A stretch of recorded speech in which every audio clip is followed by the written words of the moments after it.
はい、皆さんこんばんは。本日はですね KSC の M92 バーテック07ヘビーウェイトガスブローバッグをご紹介したいと思います。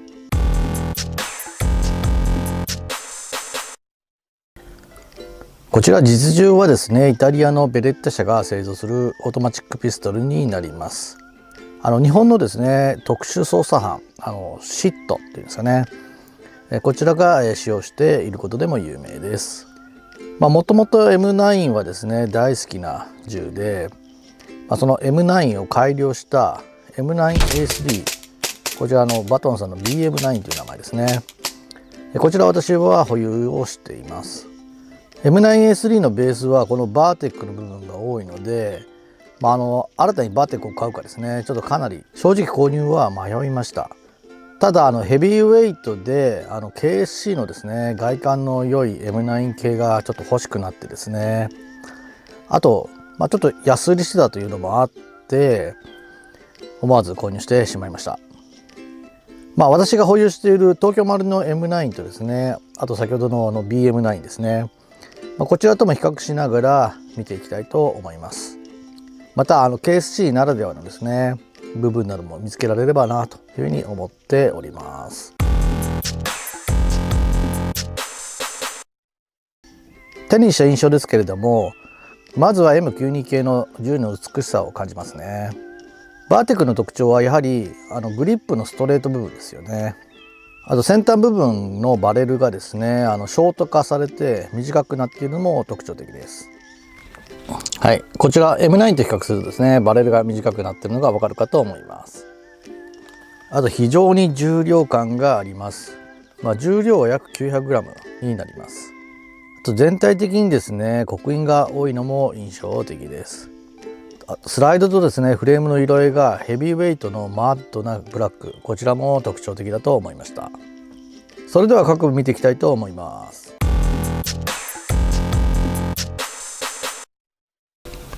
マズラー 9mm 弾の形状になります。インナーバレルは奥まったところにあって、あと黒色なので目立ちにくいですね。はい、あとですねショートバレル化されてですね、こちら先端がスライドからあまり出てないのも特徴的です。フロントサイト、あとですねリアサイト、こちらともにですね別パーツで、両方ともですねホワイトドットが入っています。M9 はですねフロントサイド一体型で、あとですねリアサイトは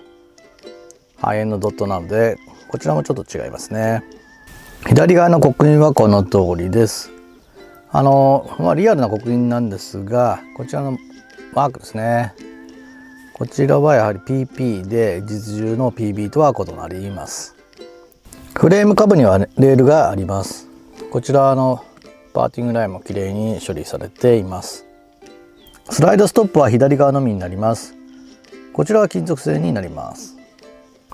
トリガーも金属製で、こちら非常に薄いですね。トリガープルはシングルダブルアクションともに軽い方だと思います。はい、トリガーガード前方にですね、こちらセレーションはバーテックはないですね。こちら確か M9 は、こちらにですねセレーションが入っています。セーフティーはですねこちら左右にあるアンビタイプになります。こちらこの状態でセーフティーを下げるとセーフティーになります。ハンマーがコックされた状態でセーフティーを下げると、この通りデコッキング機能になります。このデコッキングした後のですねハンマーの位置もいいのかなと思いますし、ウエスタンアームズのようなグラグラはないですね。あとですねこれデコッキングすると同時にこのハンマーも隠れるんですね。はい、デコッキング自体はですね東京丸いも、この通り機能としてはあります。ただバトンの BM9 はこれデコッキング機能はありません。グリップは M9 と大きく違うストレート形式になります。こちらBM9 とは同じ形状になりますね。グリップのですねこちら前後にはセレーションが入っています。グリップパネルには本来はベレッタのマークがあるんですが、ここは大人の都合でないですね。実銃のグリップパネルも売っているんですけれども、こちら非常にちょっと高いですよね。マガジンキャッチはですね左側のみになります。グリップ下部にはですねラインアウトリンクはありません。 M9 にはラインアウトリンクありますね。 BM9 ですね、こちらにもあります。右側の刻印はこの通りになります。こちらにですねバーテックの刻印もしっかり入ってますね。エキストラクターは別パーツで、こちら装填状態の赤いマークがこちらにですね見えています。これは東京丸いだとですね、はい、装填状態の赤いマークはない形になります。スライドはですねブリガーディアスライドとはちょっと違う感じですね。この上部ここのとこですね、こちらが台形の形状をしているのが特徴だと思います。これ強化スライドの形ですよね。これ M9 ははい台形というよりは少し丸い感じなんですよね。BM9 はですね同じような台形の形状をしていますね。はい、マガジンの装弾数は24発になります。こちらはですね M93R のロングマガジンも使用可能のようです。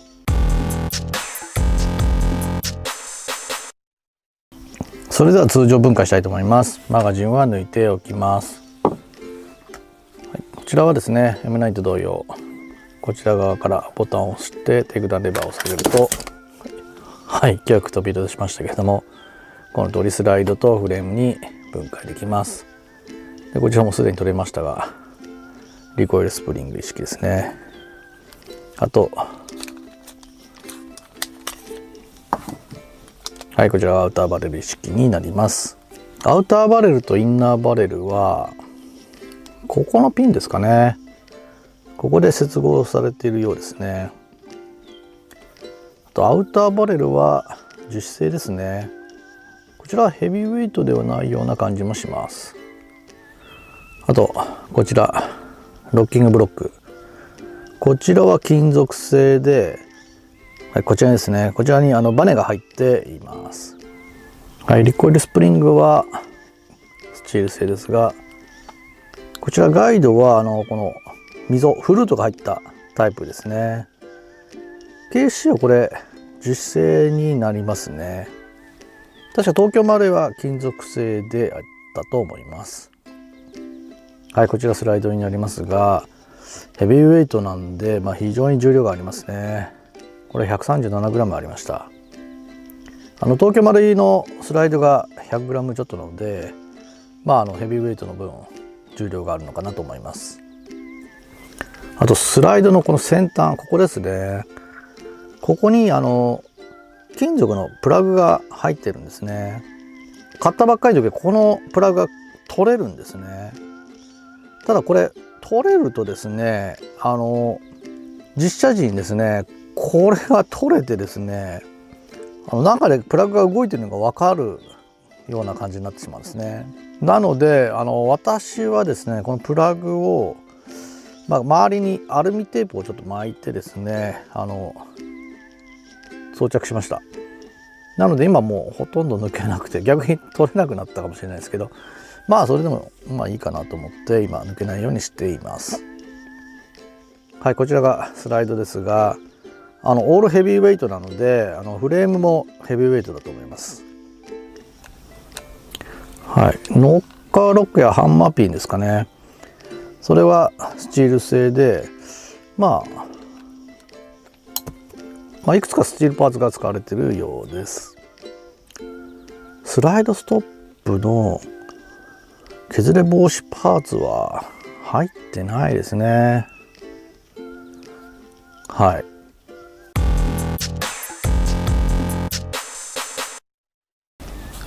全体の感想になりますけれども、まずマットなブラックを中心とした色合いが非常に重厚感を感じました。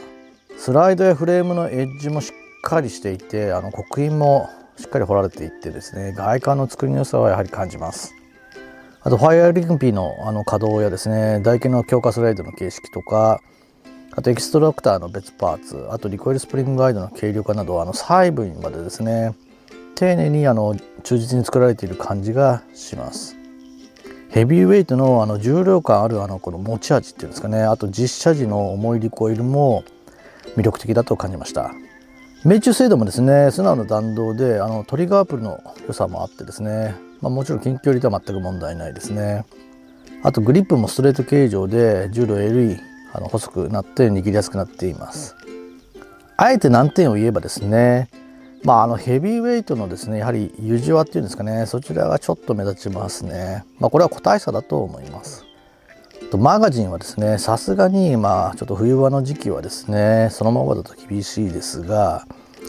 しっかり温めればですね、強力なリコイルを感じることができます。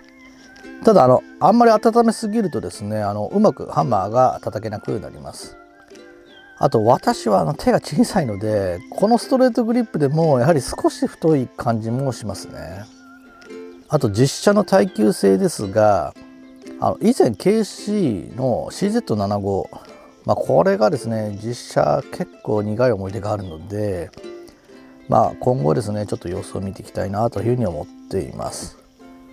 2022年12月ぐらいのですね、実勢価格はですね、確か26,000円台だったんじゃないかなと思うんですが、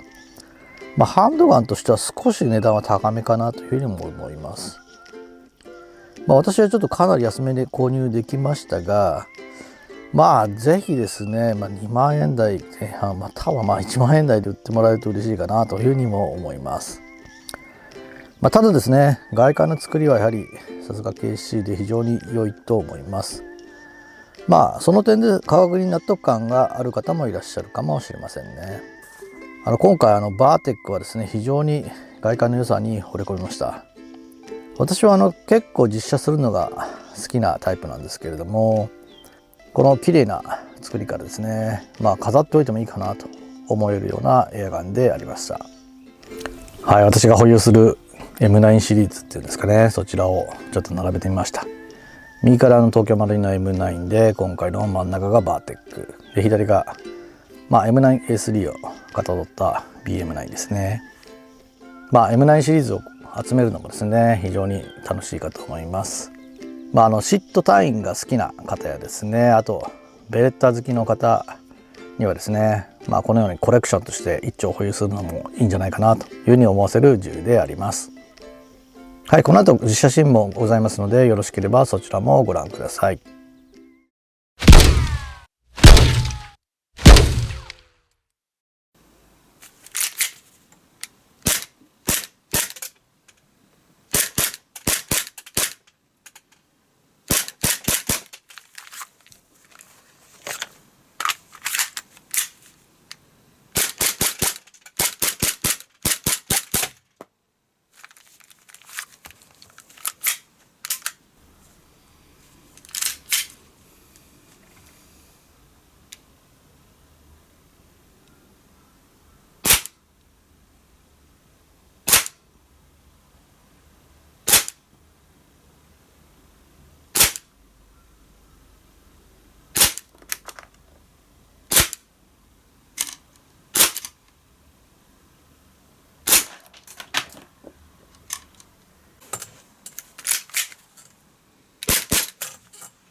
最後までご視聴ありがとうございました。またお会いする日まで。さようなら。